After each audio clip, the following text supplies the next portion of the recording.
let's tackle a familiar yet dismissive comment that I hear all the time when race is brought up in a conversation.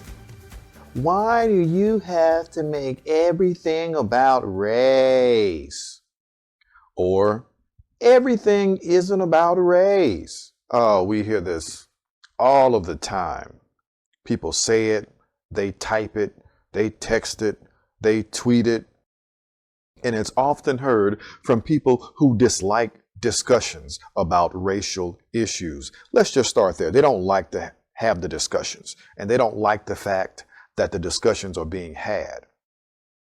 And this is one of the simplest and most flawed responses that people have in regard to racial discussions. And today, I want to unpack why it's dismissive and how it ignores the reality of American society. And I want to offer a historical context showing that race is embedded in every area of life here in America. And I suspect that I will be pointing back to this podcast for many weeks and years into the future, because this is a podcast where we address issues of race, religion, and politics. And already we're 4 episodes in, and I have gotten this response multiple times already. So I just want to address it, and I want to show people why it's a very superficial reply.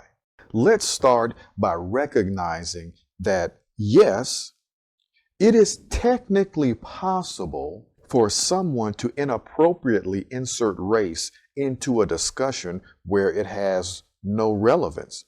That's technically a possibility. But in America, with America's history, America would be the last place where race isn't a factor. Race has shaped this nation from its inception and its founding, and its effects are embedded into the very DNA of American life. Intentionally. This is by design. Whether it's personal beliefs, systemic structures, or cultural attitudes, there is no escaping the influence of race in the United States. This truth doesn't rely on anyone's personal dislike of how many people discuss race or label situations as racist. White people in America created race as the defining factor in every facet of society, from rights to social status to the economy, for over 400 years. And the effects of this don't vanish just because someone sees the light and wakes up one day and says, I don't see race. Many white people in power have used race as a lever to enrich themselves and to enrich their families and to limit others and influence society. Again, all by design. So no amount of ignoring this will change the reality. When someone dismisses racial issues with, why make everything about race? They're essentially revealing how little they understand and how little they want to understand the historical and ongoing impact of race in America. And sometimes I get it. It's just an emotional response to hearing things that you don't like, hearing things that you disagree with. But it is an incredibly shallow reply. And it fails to acknowledge the depth of systemic design that made race central to American life. Dismissing racial discussions in this way shows no interest in finding real solutions, no interest in engaging with the facts that shape people's lives. So I want to go through a few examples across areas of life in America to illustrate how race has been embedded, often by laws or by social systems, with enduring impacts today. Here's where race shows up in each of these facets of American life. And I intend to show you how race has impacted those areas both historically and presently in America.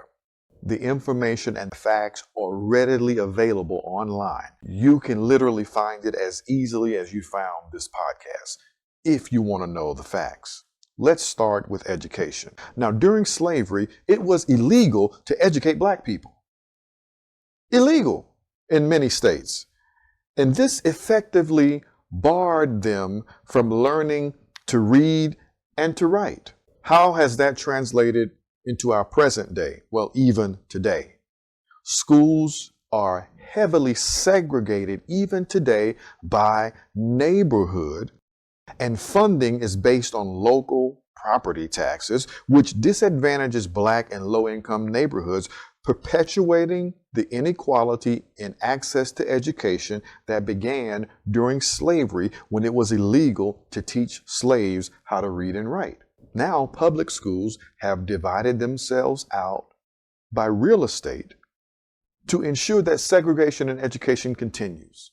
And you can have schools in the same county, but one set of schools is predominantly black and one set of schools is predominantly white because the assignment to the schools is based upon zip codes, and zip codes are based upon economic access, which is based upon race. I'll get to that in a moment. What about employment? Well, job opportunities were openly segregated in the past. Employers would post job openings and would specifically say blacks need not apply, and it would not be expressed in such a nice way. White individuals were given priority for higher paying jobs, more stable jobs. Today, studies show that job applicants with quote unquote black sounding names receive fewer callbacks than those with white sounding names, even when the qualifications are identical. Studies have been done to prove it. Well, go find it if you're interested in the facts and how employment is about race from the beginning of America. Moving on now to healthcare. Have you heard about the Tuskegee syphilis experiment? Oh yeah, go find out about Tuskegee. Black men were used as test subjects without their consent, leaving them untreated with syphilis in order to study the progression of the disease. And in our modern times, black Americans are often undertreated for pain due to racial biases among healthcare providers. So many studies on this, it's insane that people deny that these are facts. This affects their health outcomes and access to quality care. Housing. Have you ever heard of redlining? Redlining policies, watch this, legally prevented black people. I said legally. Redlining policies legally prevented black people from purchasing homes in certain neighborhoods, pushing them into underfunded areas. And remember what I said earlier. You push all of the black people into certain neighborhoods, and then you zone out schools by neighborhoods. What do? You have separate but unequal schools, once again, legally. And in our modern day, we have predatory lending practices that target black and Latinx communities, leading to higher foreclosure rates and ongoing economic disadvantages.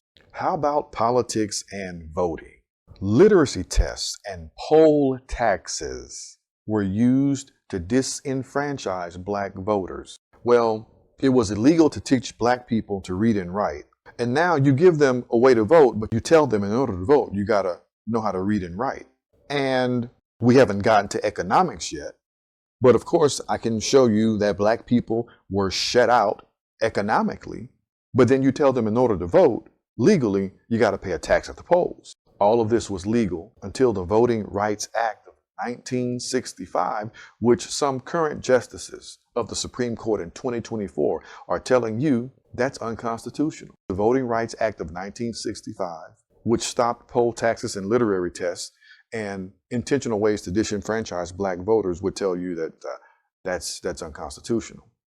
Of course, in our modern day, we have voter ID laws, reduction in polling places in minority neighborhoods. All of these things come together to create obstacles for black voters. What about religion? This is a podcast about religion.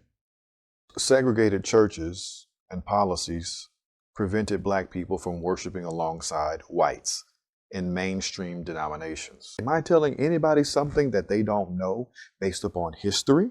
And people today will criticize the black church. There should be no such thing as a black church. Well, there would not be a black church if there first weren't a white church that the black people were kept out of. You would not even let them read the Bible unless if it was a Bible that what they call the slave Bible, which removed certain passages that talked about justice and freedom from oppression. So you gave them a cut up Bible. You wouldn't worship with them. And even today, the church remains one of the most racially segregated institutions, with many churches divided along racial lines, and white evangelicals who castigate black Christians to hell because they politic a different way, because they vote a different way. Now we have white Christians who think it's their prerogative to tell black Christians that they are going to hell because they don't vote for Donald Trump. How about nutrition and food access? During the Great Depression, during segregation and Jim Crow, black communities had limited access to food programs and resources. And in today's world, many of our communities are what we call food deserts, limited access to fresh food, high quality grocery stores, transportation. Black Americans were denied entry to public transportation services. Buses and trains were segregated. And then when they were, quote, desegregated, you had to sit in the back. And even today, public transportation options are far less accessible and reliable in predominantly black neighborhoods. Go find the truth if you're interested in it. And this affects access to jobs, and it affects quality of life. Okay, access to jobs, which affects economics. Black Americans were largely excluded from the New Deal programs. If you don't know what the New Deal is, go look it up, such as Social Security, and redlining restricted their ability to build wealth through home ownership, with black Americans owning a fraction of the wealth held by white Americans due to long-standing systemic barriers. You made their ancestors work for free, while you and your families were enriched.